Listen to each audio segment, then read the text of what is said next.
Obiora Nwosu stood in his Victoria Island mansion, staring at his phone filled with messages from Lagos socialites. Each one more materialistic than the last. At 38, with a net worth of over 50 billion naira, he had everything except what he truly wanted. A wife with traditional values, humility, and genuine love. "I'm tired of these Lagos girls, Ikenna," Obiora told his personal assistant. "All they see is my money. My mother was right. Real women are found in the villages, not in these city clubs." His late mother had always told him stories of village women who stood by their husbands through thick and thin, women who valued family over fame, character over cash. That weekend, Obiora made an unexpected decision. He would travel to his ancestral village in Enugu state, to Amara village where his grandmother was born. There he would find a wife the traditional way. He packed simple clothes, left his convoy of luxury cars, and took only Ikenna in a modest SUV. No bodyguards, no fanfare. Just a man returning to his roots. As they drove through the winding roads into rural Enugu, past palm trees and red earth, Obiora felt something shift in his spirit. This was where he belonged. This was where he would find her. Amara village was exactly as Obiora's mother had described. A tight-knit community where everyone knew everyone, where the elders still commanded respect, and where the ancient river Idemili flowed through the heart of the land. Obiora stayed with his distant uncle, Chief Okonkwo, who was surprised but pleased by his visit. "My son, welcome home." Chief Okonkwo embraced him. "It's been too long since the city children remember their roots." That evening, during a village meeting in the square, Obiora saw her.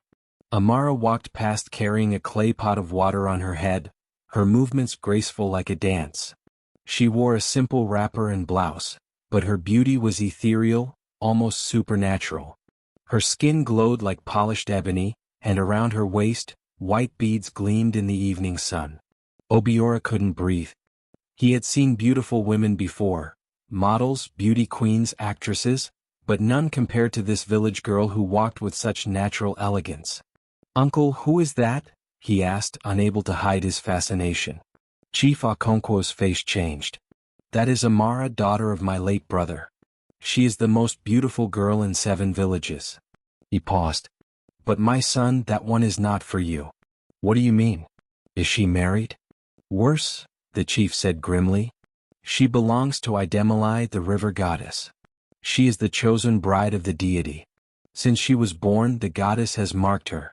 Those white beads around her waist, they appeared on her body the day she was born. She can never marry a mortal man." Obiora's heart sank, but something stubborn rose within him. He was a man who had built an empire from nothing. He didn't believe in impossibilities. "Uncle, with respect to our traditions, I don't believe in such things. This is 2026, not the Dark Ages." Chief Okonkwo shook his head sadly. "My son, there are things in this world that money and modern thinking cannot change. The last man who tried to court Amara, he disappeared into the river.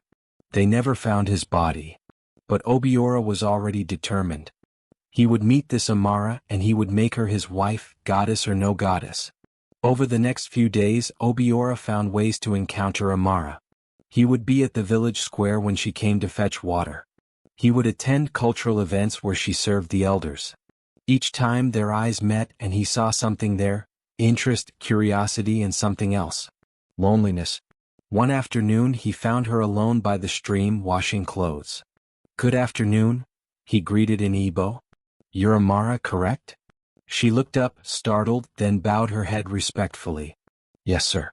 "And you are the Lagos billionaire staying with Chief Okonkwo. The whole village is talking about you." "Good things, I hope," Obiora smiled, sitting on a rock nearby. "They say you came to find a village wife. They say city life has tired you." She continued washing, not looking at him. "But they also say you won't find one here. They say you're interested in me." "And what do you say?" For the first time, she looked directly at him, and Obiora saw pain in her beautiful eyes. "I say you should look elsewhere, sir. I am not free to marry." "Because of the goddess?" She nodded, touching the white beads at her waist. "These beads have been on me since birth. Every girl in my family for 7 generations, has been given to Idemili to serve as her earthly bride. We live our lives alone, untouched by man, until we die and join the goddess in the river. That's not a life, Amara. That's a prison. Tears filled her eyes. It is my destiny. My mother tried to run away when she was my age. She married a man from another village. Amara's voice broke. The goddess killed him on their wedding night.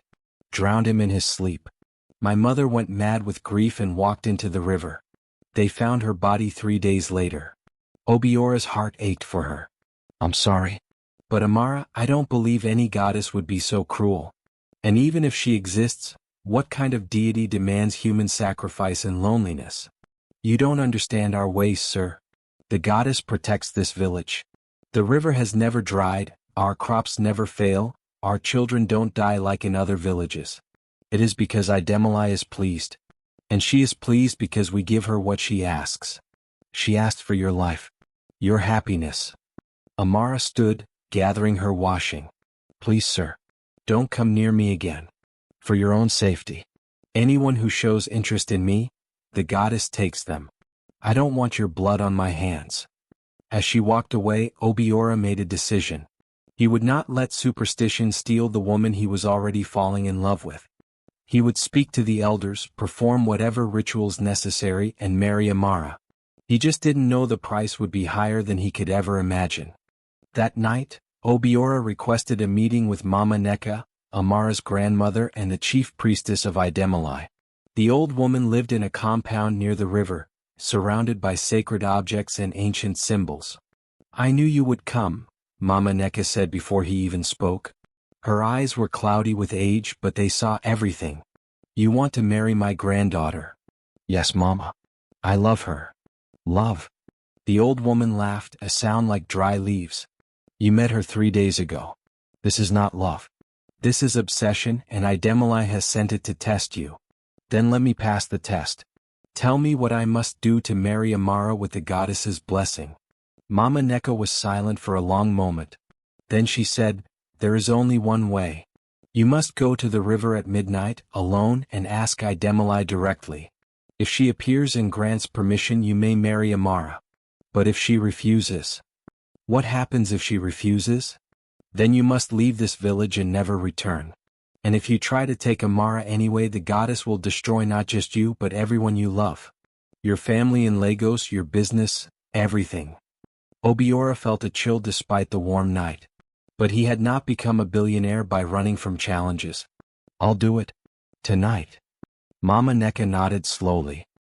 You are brave. Or foolish. We will see which. She handed him a white cloth. Tie this around your waist. Bring cola nuts and palm wine. Go to the deepest part of the river where the water is darkest. Call her name 3 times. If she comes, bow and state your request. Do not look directly into her eyes or you will go mad. As Obiora prepared for midnight, Amara appeared at his uncle's compound. I heard you're going to the river tonight, she said, her voice trembling. Please don't. You don't know what you're dealing with. The goddess is real and she is jealous and terrible. Amara, I have to try. I can't just walk away from you. Why? She cried. You barely know me. You have everything, money, power, freedom. Why would you risk it all for a village girl cursed by a deity? Obiora took her hands. Because in 3 days, you've shown me more genuine humanity than I've seen in 38 years in Lagos. Because when you smile, even though it's rare, the whole world lights up. Because you deserve to live your own life, love who you want, have children, grow old with someone. Because I may not believe in your goddess, but I believe in you. Amara wept, and for the first time she let herself lean into his embrace. If she grants permission, Amara whispered, I will marry you. But if she refuses, you must promise me you'll leave and never come back. Promise me. I promise. It was a lie. Obiora had no intention of giving up if the goddess refused. But he didn't tell Amara that. At midnight, Obiora stood at the edge of the Idemili River, the darkest part where the water seemed to absorb light rather than reflect it. The moon was full, but its light didn't penetrate the river's surface. He wore the white cloth around his waist, carried cola nuts and palm wine. His heart pounded, but he refused to show fear. Idemili, Idemili, Idemili, he called 3 times, his voice echoing across the water. For a moment nothing happened. Then the water began to glow with an eerie phosphorescent light. The temperature dropped, and Obiora's breath came out in mist despite it being the dry season. The water rose up, taking shape. A woman, impossibly beautiful and terrifying, made entirely of river water and moonlight. Her eyes were ancient, older than the village, older than the land itself. Obiora bowed low, remembering not to look directly at her. You dare summon me, mortal? Her voice was like rushing water, like drowning, like the river itself speaking. Great Idemili, protector of Amana, I come humbly to seek your blessing. You seek to take what is mine. You seek Amara. I seek to love her, to marry her, to give her the life she deserves. The goddess laughed, and the sound made the river churn. Life she deserves? I have given her beauty beyond mortals, protection, purpose. What can you offer that I cannot? Freedom. Choice. Love. Love. The goddess's fury made the water rise. You dare speak to me of love? I have loved that bloodline for 7 generations. I have protected them, blessed them, kept them pure. And you, a mere mortal who has lived but 3 decades, think you know love better than a goddess who has existed since the first rain fell? Obiora's courage wavered, but he pressed on. Great one, I mean no disrespect. But Amara is suffering. She is lonely. She weeps at night. Is that the life you want for someone you claim to love? The goddess was silent. Then, you are bold, Obiora Nwosu. Perhaps too bold. Very well. I will give you a chance. She moved closer, her form shimmering. Marry Amara if you can convince her to remove the beads. But know this, the moment those beads leave her body you have 7 days. 7 days to prove your love is stronger than my claim. If after 7 days she chooses you freely, speaks the words, I forsake Idemili for mortal love, then she is yours and I will release her. And if she doesn't? Then she returns to the river, and you will watch her walk into the water, powerless to stop her. And if you try to interfere, everyone you love dies. Do you accept these terms? Obiora's mind raced. 7 days. He just needed 7 days to show Amara that life with him could be beautiful. I accept. Then it is done. But remember, billionaire, money cannot buy you victory here. This is about the heart. And hearts? Hearts are far more complicated than business deals. The goddess dissolved back into the water, and Obiora was left alone, shaking but triumphant. He had his chance. News spread through the village like wildfire. The goddess had granted permission for Amara to attempt to leave. The elders were shocked. Mama Neko was fearful. Amara was terrified but hopeful. Are you sure about this? Amara asked Obiora the next morning. 7 days is not much time. It's enough. We'll make it enough. The wedding was arranged quickly, a traditional village ceremony, simple but beautiful. Obiora brought no wealth display, no show of his billions. He came as a man, not a mogul. The hardest part was the beads. Amara stood in her grandmother's house, trembling as she prepared to remove them. Once you take them off, child, there is no going back during the 7 days, Mama Neko warned. You cannot put them back on. You cannot change your mind. The goddess will be watching. With shaking hands, Amara untied the sacred white beads. The moment they left her body, she gasped. I feel different, lighter, but also afraid, like something is missing. That's the goddess's hold on you, Mama Neko said. For 24 years you have been connected to her. Now that connection is severed. The 7 days have begun. The wedding was beautiful. Amara wore traditional bridal attire, her beauty even more radiant without the beads. Obiora wore traditional Igbo chief attire, and for the first time in years he felt completely at peace. As they exchanged vows under the ancient Irako tree, dark clouds gathered above. Thunder rumbled. The river began to rise. She's angry, someone whispered. But the ceremony continued. Chief Okonkwo blessed them, though his hands shook. The village danced and celebrated, though everyone kept glancing nervously at the river. That night, in their bridal chamber, Amara clung to Obiora. I'm frightened. What if I'm not strong enough? You are the strongest woman I know. 7 days, Amara. Just 7 days and then we're free. We'll go to Lagos, start our life together. Tell me about Lagos, she whispered. Tell me about our future. And Obiora painted pictures with words. Their home, their children, the library he would build for her, the schools, the life full of love and laughter. For the first time in her life, Amara dared to dream. But outside, the river whispered her name. Over the next 6 days, strange things began to happen. Day 2. Amara began having vivid dreams of drowning, of the river calling her home. She would wake up gasping, her skin wet though she hadn't been near water. Day 3. Obiora's business in Lagos began to collapse mysteriously. His partners pulled out, contracts dissolved, millions disappeared from accounts. Ikenna called frantically, "Sir, everything is falling apart. You need to come back." But Obiora refused to leave Amara.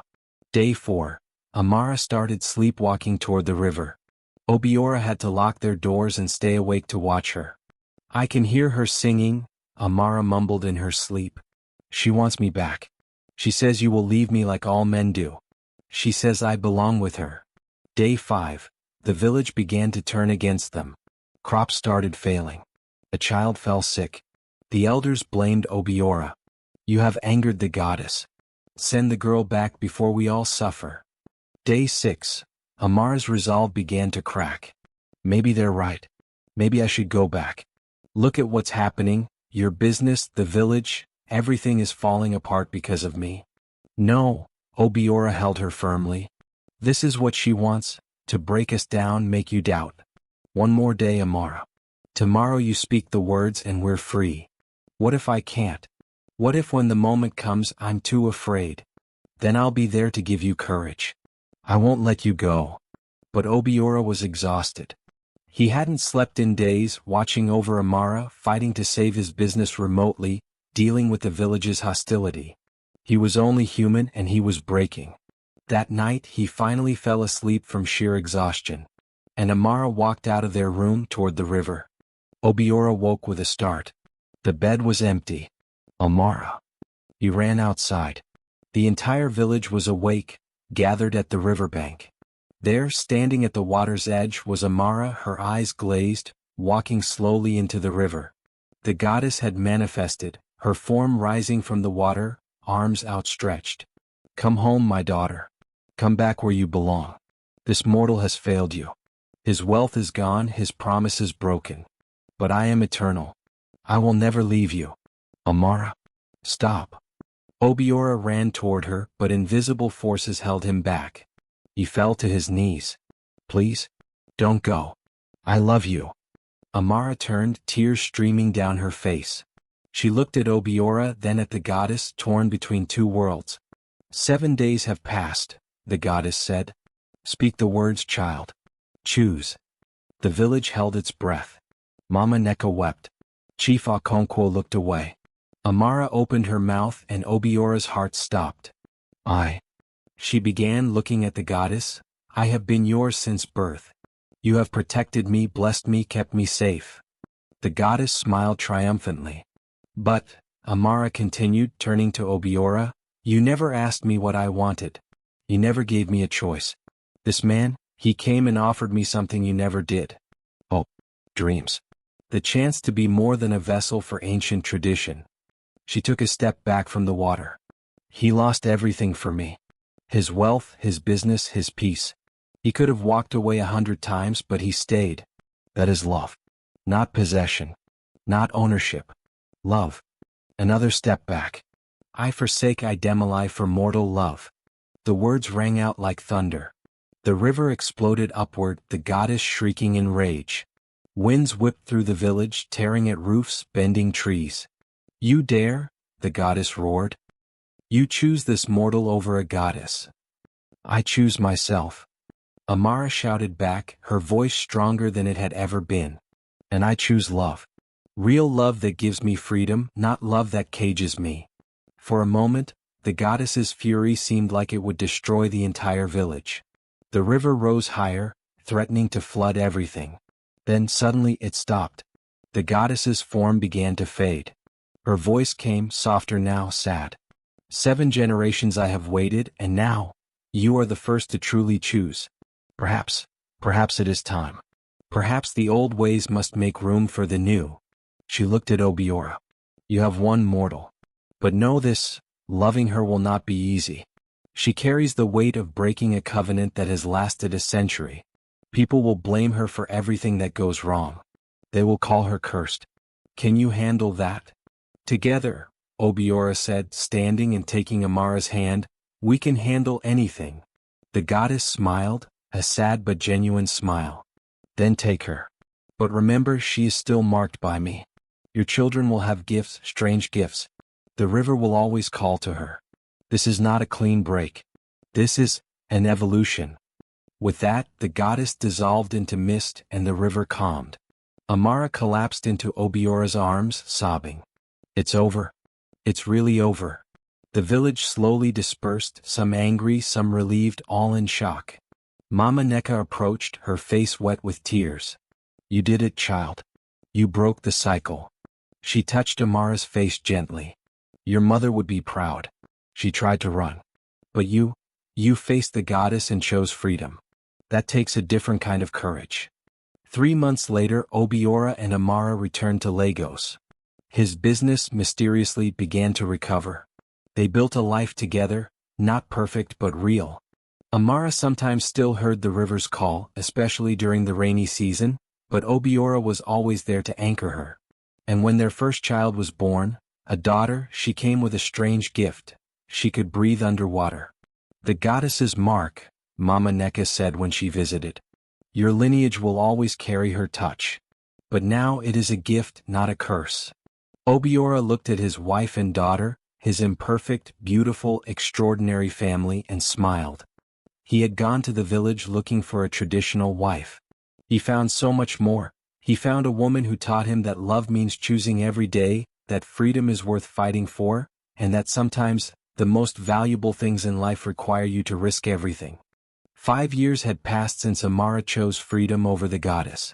Obiora and Amara lived in Lagos with their daughter, Adaora, who was now 4 years old. The little girl had her mother's beauty and her father's determination, along with the strange gift of breathing underwater, a constant reminder of their supernatural past. Life had been peaceful. Obiora's business had recovered and grown even stronger. Amara had adjusted to city life but never forgot her village roots. She ran a foundation helping rural girls get education, empowering them to make their own choices. But peace, as they would soon learn, is often temporary. One evening as they prepared for bed, Amara's phone rang. It was Mama Neka. The old priestess's voice was trembling. Amara, my child, you must come home. It has happened again. Amara's blood ran cold. What has happened, Mama? The goddess, she has chosen another bride. Your cousin Kayamika. The beads appeared on her waist 3 days ago, on her 16th birthday. Amara grabbed the edge of the table for support. Obiora was immediately at her side. No, I thought it was over. I thought when I broke free the cycle ended. Mama Neka's voice was heavy with sorrow. The goddess was quiet for 5 years, yes. We thought perhaps she had accepted defeat. But she is ancient and patient. She has claimed another daughter from our bloodline. Kayamika is terrified. She knows what happened to you, what happened to your mother. She is begging for help. We're coming, Amara said immediately. We'll leave tonight. The drive back to Amana village felt surreal. Amara held Adaora close in the back seat while Obiora drove through the night. The little girl sensed her mother's tension. Mama, why are you sad? Adaora asked in her sweet voice. Mama has to help someone, baby. Someone who is trapped like Mama used to be. The water lady? Adaora had heard stories about the river goddess, though they had tried to shield her from the darker details. Amara nodded, tears streaming down her face. Yes, my love. The water lady. When they arrived at the village at dawn, everything looked the same, yet different. The river seemed darker, angrier. The village was quieter, more afraid.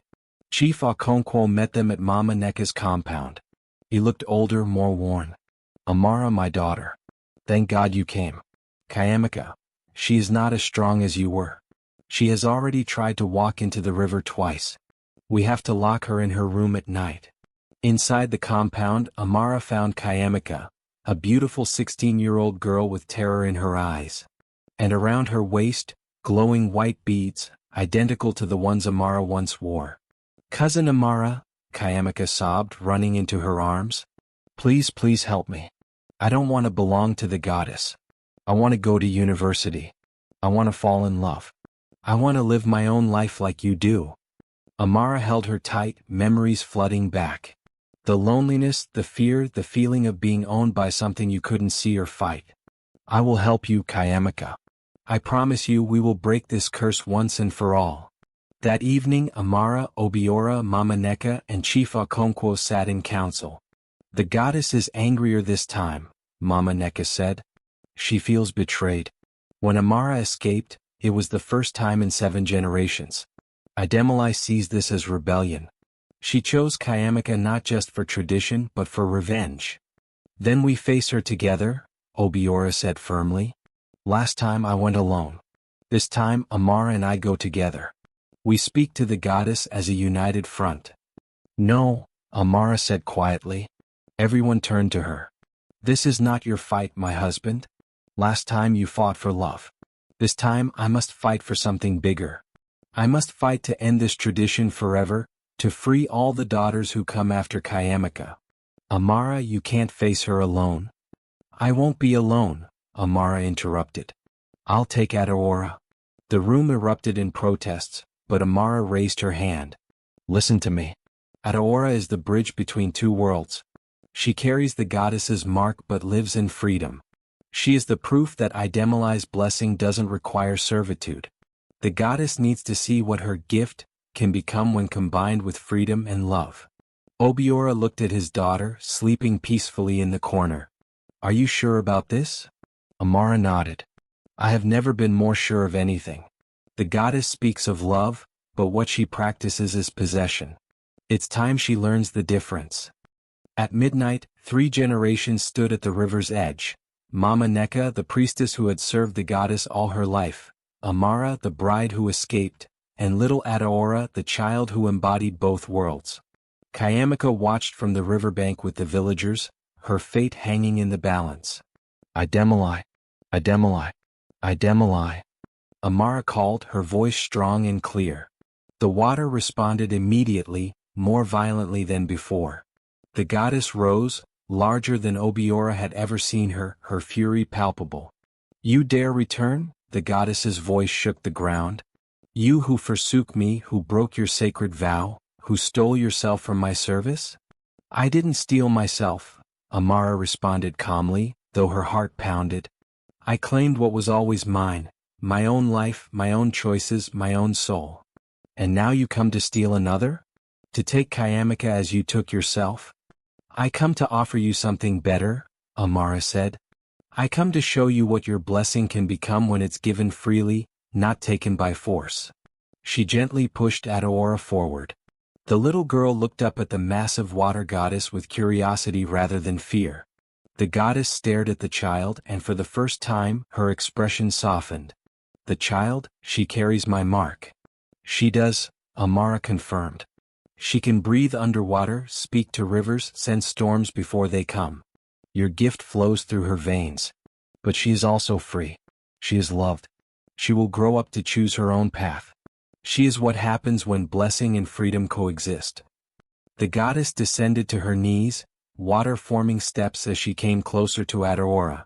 The child reached out and touched the goddess's liquid hand without fear.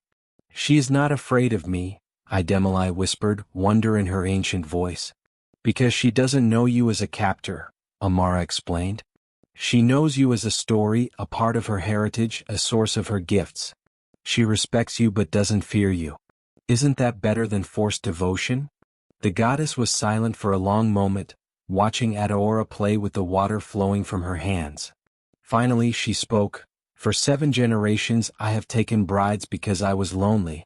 Because I wanted connection, companionship, love. But you are right, Amara. What I practiced was not love. It was possession born of loneliness." She turned to Kayamika. "Child, come forward."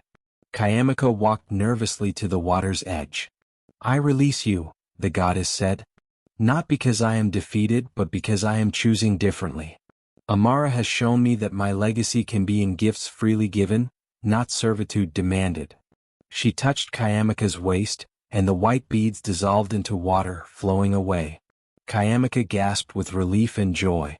But know this, Idemili continued, addressing all gathered. My protection of this village continues but on new terms. I will bless your daughters with gifts, connection to water, intuition, strength, but they will be free to use these gifts as they choose. They may honor me through their choices, not their chains. The goddess looked at Mama Neka. Old priestess, you have served me faithfully. Now I ask you to serve these children. Teach them to use their gifts wisely, to honor tradition while embracing freedom. Mama Neka bowed, tears streaming. Thank you, great Idemili. Thank you for evolving with us. The goddess turned back to Amara and Obiora. You have taught an ancient being a new way. Perhaps that is the greatest magic of all, the courage to challenge even the gods when they forget the true meaning of love. With that, Idemili dissolved back into the river, but this time her departure felt different. Not angry, not possessive, but peaceful. Kayamika ran to Amara, embracing her. I'm free. I'm really free. The village erupted in celebration. Obiora swept both Amara and Obiora into his arms. You did it. You didn't just save Kayamika. You freed all the daughters yet to come. Amara looked at the river, now calm and reflecting the stars. No, she said softly. We freed the goddess too. She was trapped by tradition as much as we were. Sometimes even immortal beings need someone brave enough to show them a better way. As they prepared to return to Lagos the next morning, Kayamika approached with a shy smile. Cousin Amara, when I go to university next year, can I come visit you in Lagos? Maybe you can teach me how to be strong like you. Amara smiled, her heart full. You're already strong, Kayamika. You just needed someone to help you see it. And yes, our home is always open to you.